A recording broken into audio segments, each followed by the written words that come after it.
Tamaan ng lahat ng pwedeng tamaan, wag lang magaya dito nga sa nangyari dito nga kay Thomas Bryant sa naging laban nila kontra nga dito sa New York Knicks. Ano nga bang nangyari dito kay Thomas Bryant at bakit napatiklop na lang siya dito nga sa sakit? First time din natin ito makita, Miles Turner napatay ata sa gitna ng laban dahil eto bigla na lang dumiretso ng locker room. Ano nga ba mga nangyari dyan? Tara't pag-usapan natin yan.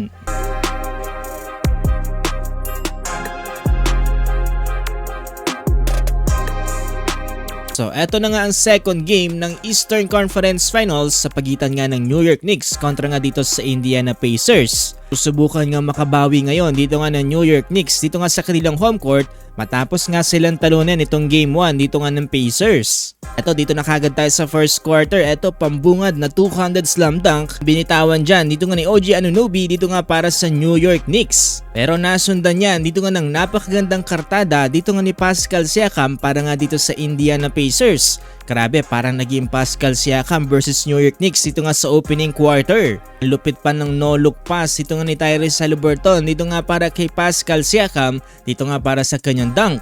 Pero muling nakasagot dyan etong New York Knicks mula nga dito sa tres, mula naman ulit dito para kay OG Anunoby. Pero hindi nagtagal, eto ilang segundo lang ay nasagot din agad yan dito nga ni Pascal Siakam. Just struggle lang offensive end dito nga ng New York Knicks samantalang grabe naman ang ganda ng pinapakita dyan dito nga ng Pacers. Under 6-minute mark na yung muling nakapuntos dyan ng New York Knicks mula nga dito sa tough 3-pointer dito nga ni Jalen Bronson. Makyat na nga sa double digit ang kalamangan dyan ng Indiana Pacers tapos nga ang dalawang magkasunod na possession dito nga ni Andrew Nembhard. Ang isa nakakapagtaka bigla na lang dumiretso ng locker room etong si Miles Turner matapos nga siyang isub out. Si ball na nag-bathroom break etong si Miles Turner o kaya naman natatae mga boss. Di pa gaano nararamdaman dyan ng ibang players dito nga para sa New York Knicks bukod nga dito kay Jalen Bronson. Under 4-minute mark na sila naramdaman dyan matapos nga makapasok ng tres dito nga ni Miles McBride. Matapos nyan under 4-minute mark dito nga sa first quarter, eto yung susubukan nga sanang kunin ni Thomas Bryant etong bola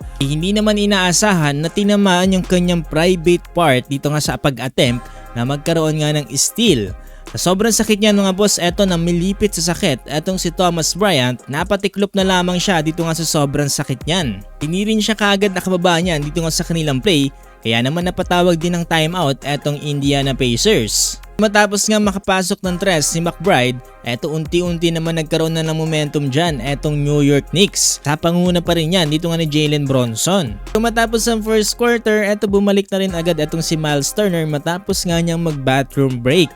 Tapos eto gandang alley-oop dunk pa ulit ang ginawa dyan ni OG Anunoby mula nga dito sa assist si Jalen Bronson. Bago matapos ang first quarter, nagawa pang mabawi ng New York Knicks ang kalamangan matapos nga ang tip shot dito nga ni Mitchell Robinson. Unti-unti na nagkakaroon ng momentum etong New York Knicks at eto na-hype na rin etong si Mitchell Robinson. Hanggang sa second quarter, nagpatuloy pa rin ang sagutan dyan ng magkabilang panig at nagawa na nga rin dyan lumamang dito nga ng New York Knicks. 52-49, meron na nga dyan 17 points para kay Jalen Bronson, 12 points para kay Karl-Anthony Towns at 23 points para kay Pascal Siakam.